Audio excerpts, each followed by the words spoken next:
I have in front of me the weirdest, strangest makeup blender. Let me show it to you and you can just make up your mind, or you'll see what I'm talking about.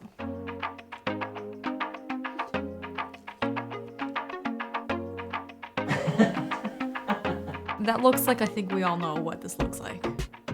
It's in the name. This is the Leia, the Ultra Flesh Blender. That looks like a tongue. It literally has a texture. Like, touch it. Come here, babe. You need to touch this. I don't want to touch it. Touch it. No. Touch it. You know you want to. This is a breakthrough in makeup application technology. It was invented by a celebrity makeup artist, Bo Nelson, and it is twice patented. It's supposed to mimic skin-on-skin contact, applying makeup flawlessly, and you're supposed to use up to 60% less makeup than a sponge. So it's not supposed to absorb, it's hypoallergenic, and it's easily cleanable and sustainable. All jokes aside, this honestly sounds very intriguing and very fascinating how it uses less makeup. It also comes with a little case that has air into it, so the airflow is nice and free, and it keeps your blender nice and clean, and it has a magnetic closure, which is so satisfying. But I think this would be really great for makeup artists because you can just easily clean it and travel with it. I'm trying to keep a straight face here. I'm sure every makeup artist wants one of those. It's very expensive for a tool. $59 US. We paid $59 for this thing. So let's just compare 1-to-1. It's supposed to apply all of your cream liquid products flawlessly. So we're gonna do half of the face with the original sponge and the Leia Ultra Flesh Blender. Like, honestly, You just wanna play with it? I just wanna play with it. So on one side, it has this texture to it, and that's supposed to mimic the skin-on-skin application. And on the other side, it's nice and smooth.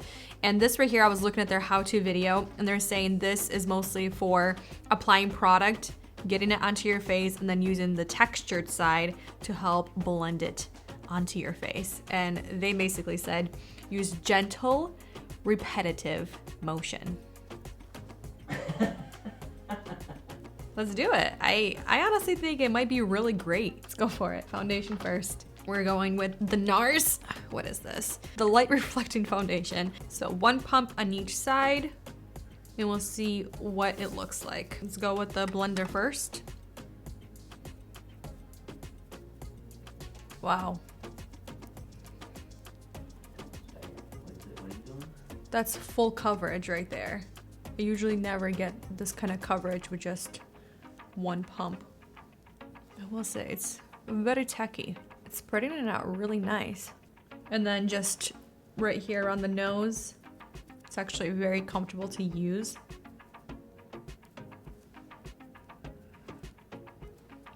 Kind of have to get used to it in a way, but it feels very interesting on the skin because it's sticky and tacky, but somehow the makeup is sticking really well to my skin. Honestly, the finish is beautiful.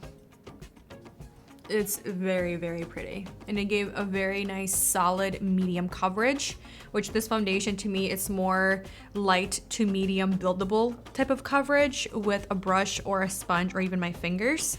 So this is really nice, and you can see the makeup on there, but it didn't soak any makeup up. Let's take the sponge and we're gonna work that into my skin.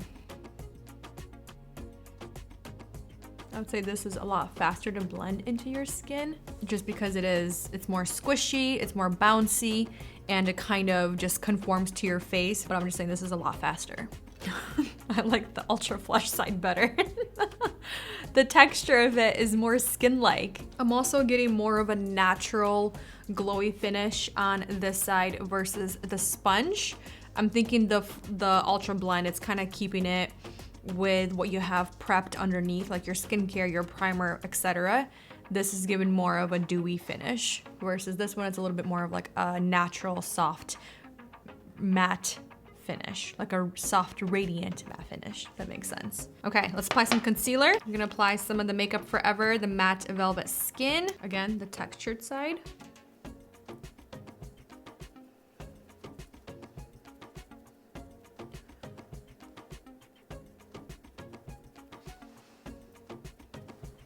I mean, this is definitely giving me pretty full coverage. Kind of also having, because it's, do you see that? I have to keep like fixing, if I'm going in here, I have to like keep fixing the concealer. Looks like it takes a little bit more work blending out. It looks very pretty, but I will say it's definitely giving me a very radiant finish. But I mean, did a pretty good job. I did spend quite a bit of time blending this out, as you guys saw. Okay, let's take the sponge. I would say this is so much more gentle on the face. It's not as tacky. It's so much faster. So much faster. But the coverage is insane on the left side versus the right. I'm trying to keep them as similar as possible. I mean, this is definitely soaking up a lot more product because it's a sponge, obviously. Look at that, the difference. You can't compare the coverage. All right, I'm gonna apply my contour, kind of how they did. They did it to the side of it. Okay, and then they took the textured side and then just blended this. It seems pointless to put her on the edge. You could have just put her on your face. I get it if you don't want to apply straight to a person's face, and say if you're a makeup artist, you know? You don't want to cross-contaminate. You just, you know, apply it to this thing so that way you just wash it. Okay. That also did a really beautiful, very, very flawless finish, very natural. I'm gonna apply a little bit more on this side and just tap that in. That blended out really nice. I think this kind of diffuses it a lot more, if that makes sense. This is more focused in the area where I want it to be focused. This right here kind of spreads it out just a bit more than I would want it to. Let's add some cream bronzer. Let's use Chanel. I'm just gonna dip this textured side right in here. I just wanna warm up my complexion just a little bit. I'm gonna take it on the blender. All right, blush time. I'm gonna do the same thing, just dip it right in here with that textured side. That's a lot. Let's see how it's gonna blend out. This blush is by Tower 28 in shade Rush Hour. I mean, it's blending out really good. Take it on a sponge.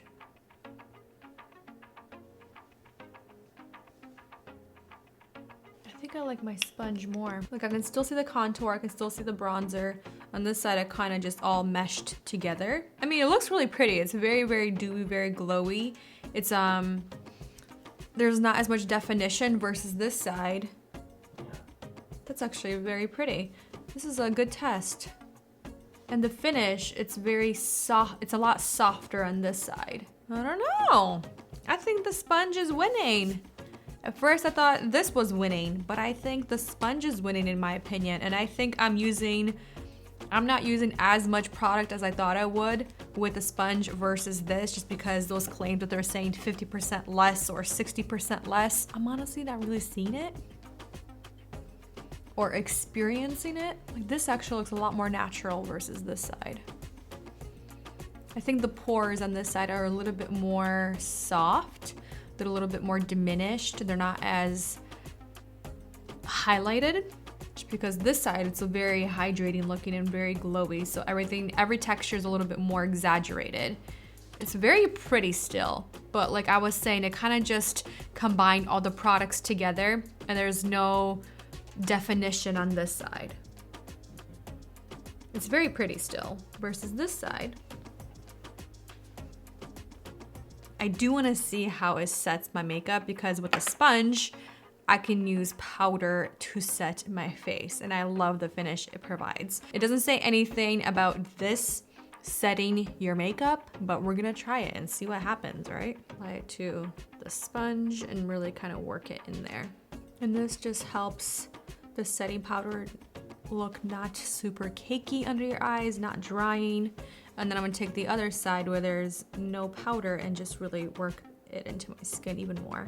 We're gonna take the textured side, and try to work it into the texture.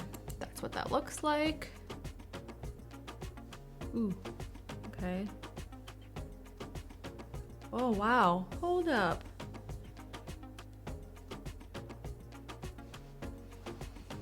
Stop. No, I did not think it was actually going to work. I'm gonna do the same thing, just really gently work. You can see it's nice and matte, but it looks like it's picking up the makeup now.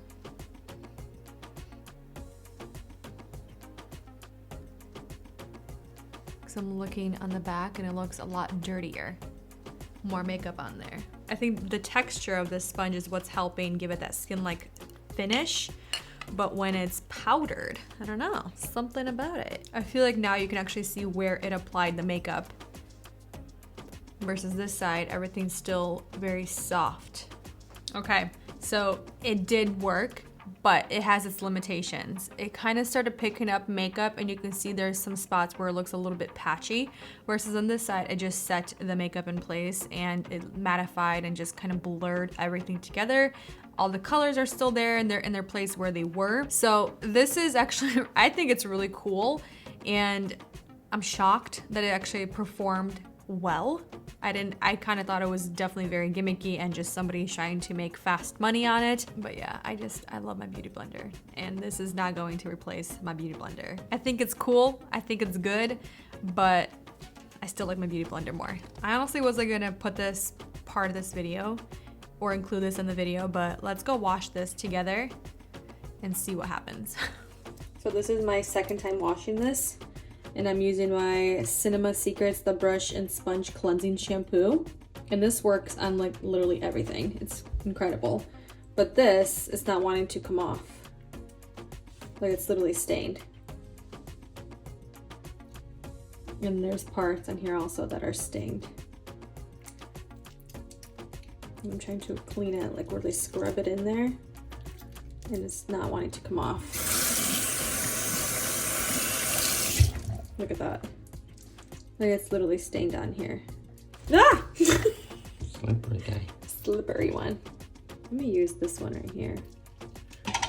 I'm gonna use this. Try to scrub it off.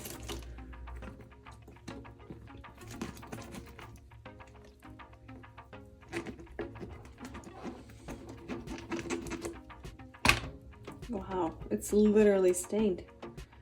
It's not wanting to come off. This is after washing this. It's stained. It's literally stained.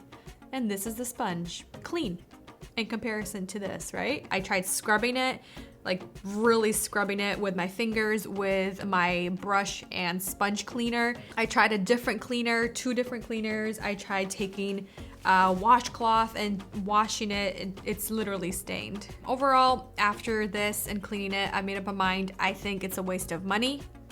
There you go, $59. I'm kind of annoyed that it got stained with makeup. Andre said it's a gimmick. We're gonna end it here with the beautiful beauty sponge. It doesn't have to be a beauty blender. There's so many great ones out there. The e.l.f., I love the e.l.f. beauty sponge. The Real Techniques, I mean, there's so many good ones out there in the market where you don't have to spend $20 for a beauty sponge, but they're very versatile and they just do a fabulous job. Thank you for watching, spending time with me, and I'll see the next one very soon.